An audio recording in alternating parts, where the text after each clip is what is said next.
Hey guys, it's October 2nd. It's Monday. Today was the first day after the weekend. We had our parent council meeting tonight. So tonight was kind of a little bit hectic and rushed around after school because I actually forgot about it. And then we had to go and get to the school. So it was kind of a busy night, needless to say. I am getting more things done. Being on this parent council, aside from working at the school, I find I'm doing a lot more things with my parent volunteer than I am getting paid for. So whatever, it is what it is. But yeah, so I've got the dance coming up. I'm running the dance for the Halloween dance this year. I also did the spring dance. This is our second dance for the school, so there's a lot of responsibilities on me, which, you know, it's only a few here and there, so it's not a big deal. We're working on a Christmas parade float and doing a bunch of other things for the school, so it's kind of nice. It's keeping me busy anyway. I don't have a boyfriend, I'm single, and I'm a mom, and I'm working, and, you know, it gives me some, you know, feels good to do things for the school and make the kids happy too. So it gives me something to do and keep my sanity, I guess. So so that's kind of what's gone on today. I did work at the school for a little bit this afternoon on yard duty. I slept in a little bit, needed a little bit more sleep after Bray got off to school. I started tidying up the house. I'm working on the dishwasher right now. I'm putting laundry away from last night.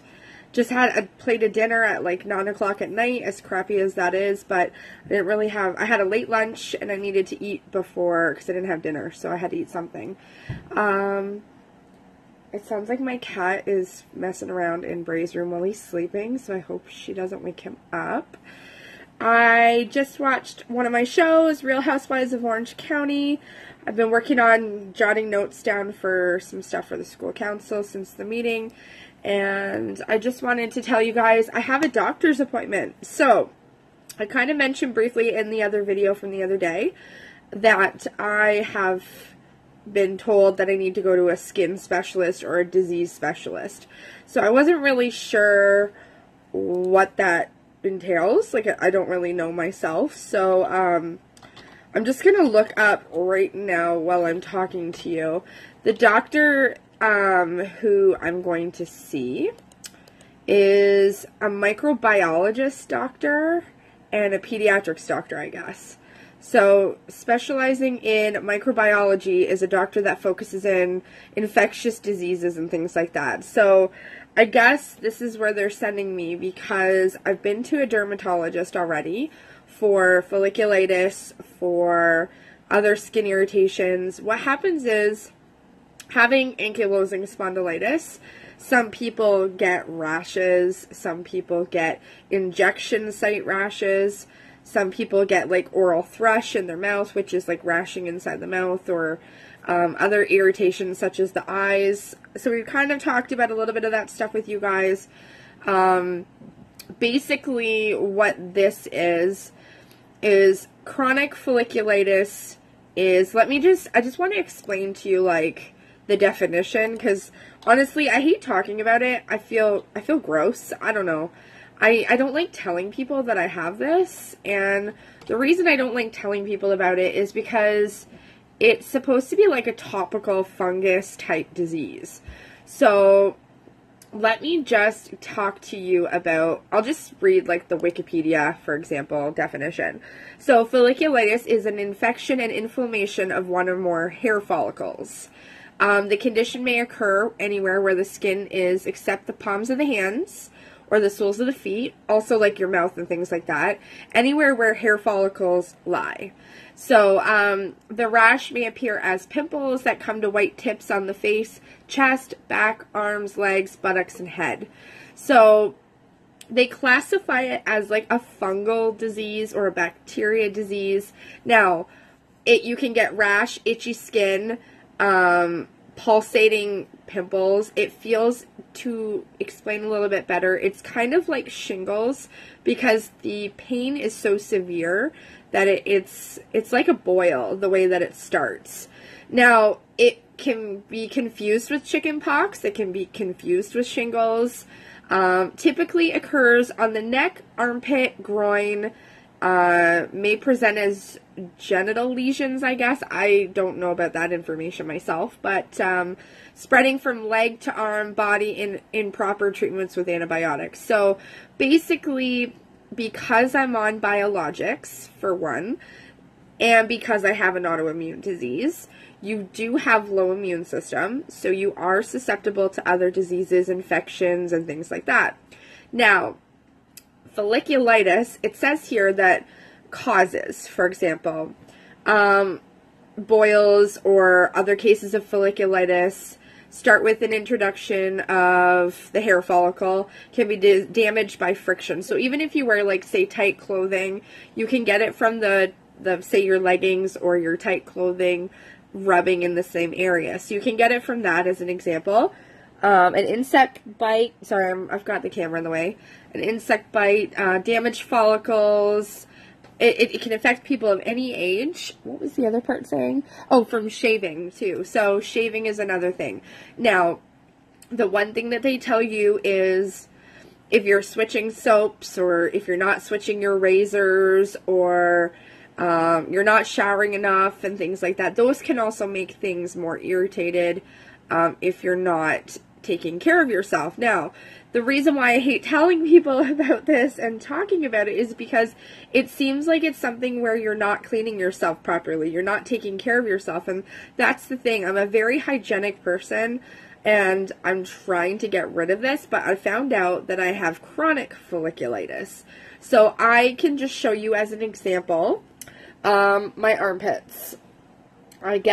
These are like scars now, but I get pimples on my arms. This is a good example right here. So it's very embarrassing, like, for me to go in public, especially because in the summertime you sweat a lot. I always wear tank tops as an example. I don't like regular t-shirts. I also oversweat. I get overheated. I don't necessarily sweat, but I overheat. So having the inflammation in my back and having active inflammation all the time causes my body to overheat. So I'm constantly hot. I'm constantly feeling hot, more so than normal people, like more so than everybody else. So when somebody else might be perfect temperature or comfortable in, say, fall weather, I'm still hot and sweaty because I've got active inflammation and my body is overheating, basically. So it's hard for me to want to bear arms, and I'm getting all these bumps all over myself. So to somebody else, it might look terrible. And I get them inside my nose. I get them on my eyelids. I get them around the edges of my mouth. I also get them in my hair, like on my head and my scalp. I have gotten them on, like, my hips, mostly up my sides, like to my rib cage. I do get them around my breast area. I do get them around my butt area, like the upper back, lower back, upper buttocks area. Sometimes my legs. It's very, very annoying, and it's very painful. They do not heal fast because my immune system heals low. Like, I'm a very slow healer given the autoimmune disease and low immune system. So now, because I have the autoimmune, because I have ankylosing spondylitis, it's not curable. So it's turned into chronic folliculitis. So I originally kind of got folliculitis when I was pregnant. So I started getting these rashes and these breakouts, and I couldn't understand why. It should have been a sign that something was wrong. So that should have been like a first indication that something was going on, because to have these breakouts, that's why they thought I had shingles. My family doctor at the time, who has now passed away, thought it was shingles at the time. Then it wasn't until I went to my next family doctor and had my son and it wasn't going away that they said it's not shingles, it looks like it's folliculitis. So I've been going through different treatments and different things. So it's very embarrassing for me. I don't like to talk about it, but I need to kind of explain a little bit more of what's going on with me, because I don't want anyone to feel like they are like, not like they're alone. I don't want anybody else going through these kind of things to feel like they are by themselves, and other people who don't necessarily feel comfortable talking about these things, who aren't expressing them. So I've turned my fears and phobias and frustrations into more awareness. So I thought, why not talk about it, get it out on the table. I realize there are people in my life who are going to learn about this, and maybe it's too much information to tell people I don't really want to know necessarily, but, you know, I have to talk about it. I have to be more real, like I said, with you guys, and I need to get over the emotional aspect about it because it does affect me every day. It is very frustrating. I can honestly tell you, I'm already self-conscious and I don't feel good about my body. I don't feel confident about my body, especially already having an autoimmune disease I battle. My stomach is now getting these indentations from the injections for 6 years of having to do all these injections. Actually, I say 5 years of injections, not 6. But having to inject into your stomach, it gives like an indentation. Now, I'm not exactly a skinny, scrawny person to begin with, so I am kind of chubby in the belly area. So maybe that's why it's more noticeable. I've never been the size I would want to be. I've not less necessarily let myself go, but I don't have the self-control to stop eating certain things that I should and work on a better regime on getting myself fit. And my friend Jamie, I don't know if she watches my videos or not, she's a friend who I have met in the ankylosing spondylitis groups, and she has just, you know, been going through her own battles and other diseases as well as ankylosing spondylitis. But I just recently saw that she's been undergoing changes in her life. She's been eating better and exercising and doing things, and she looks incredible. And she plans on giving me a call tomorrow so we can talk and go over some of the things and catch up. It's been a while. We do go to the same doctor, or do go to Toronto, sorry, to deal with our diseases and stuff like that. So I'm very curious how she's doing. She says she's feeling better. She's feeling less inflammation, more energy, and the fatigue is one thing that kills me. So if I can help get through that too, and maybe eat healthier and feel better and lose some of this weight. I'm definitely not a weight I should be. I'm not comfortable. So like I said, adding all these things, the extra weight, the folliculitis, the fatigue, the stresses, the anxieties, it all adds together. So stress also makes folliculitis spread as well and cause flare-ups. So my body is overwhelmed. My body is stressed out. My body is handling so many things all at once, and I could say the word money and I can break out. So it's just my body's way of handling everything, and even though it's not a healthy way, and I'm not happy with it, there isn't anything that's been working so far. So tomorrow I'm going to this skin disease specialist, and I hope to goodness there is some sort of help for me, because I've been to the dermatologist, nothing worked. They wanted to put me on a medication like Valtrex, and I don't have coverage for it.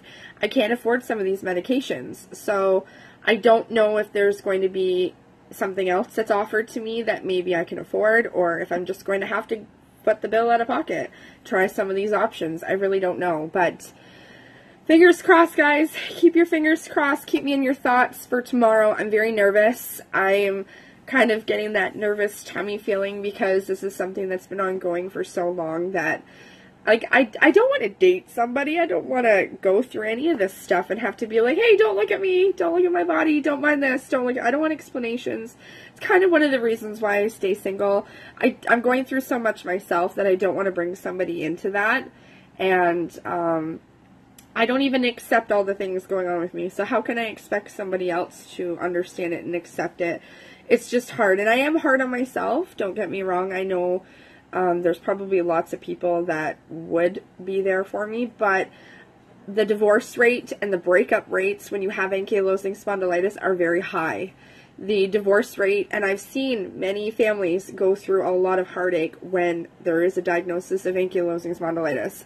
I am in other groups, I see it, I read it, I hear about it, and it's very stressful on someone who doesn't have ankylosing spondylitis to help cope with that person who is going through it. So excuse me. So it's not easy. But, so I'm nervous, I'm scared, I have so many emotions going through my head right now. If something can come of this, great, but I don't know, I'm just worried there is no happy ending for this. I don't know, so I just wanted to get it all out, explain everything to you guys and what's going on, because it's another doctor's appointment, so I always try to go in optimistic, but you never know what can come of it. So I'm getting that tickle back in my throat, so I might not be able to vlog much longer.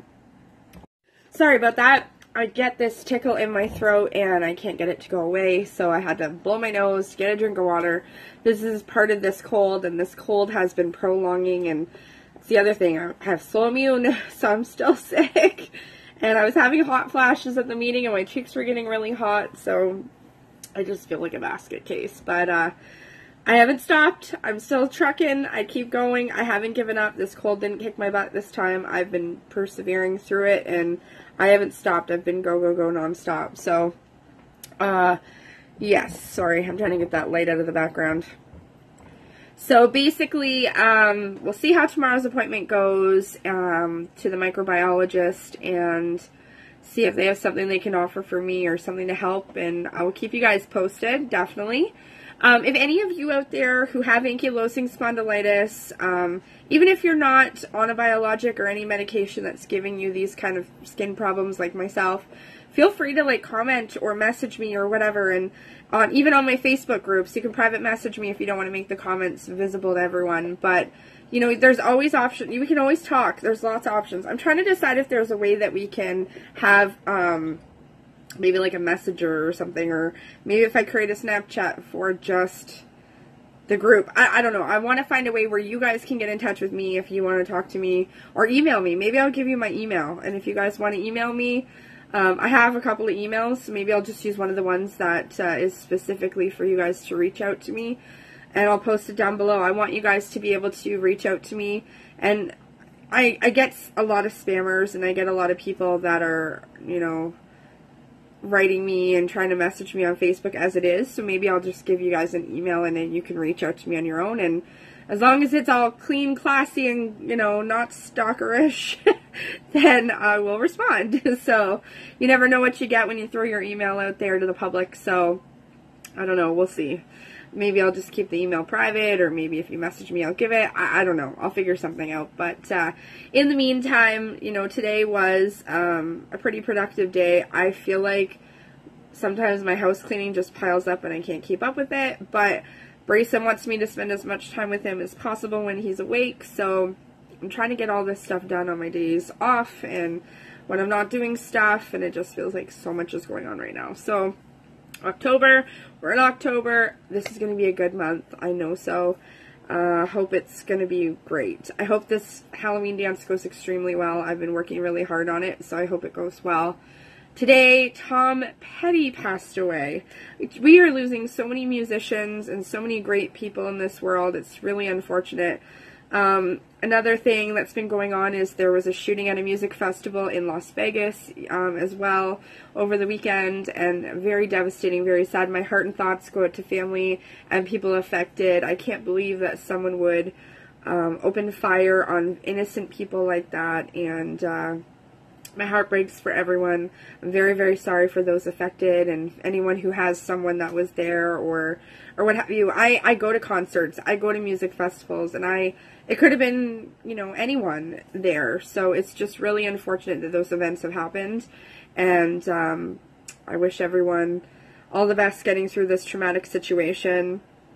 My condolences are with you, and we hope that all those that were injured recover quickly, because that's just very scary, and they're now scarred for life from this, and it's very, very scary. So anyways, yes, and we lost Tom Petty. I've been listening to some of his music again, going through that.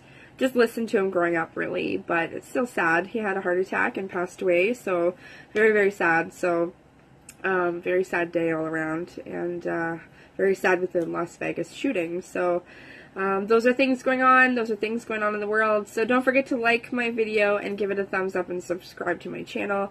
I'll keep you guys posted on what's... Okay, sorry. I didn't mean to make that go so quickly, but my camera was starting to die. So don't forget to click the little bell down below to be notified of upcoming videos I do upload, and you can click the links for my Facebook groups.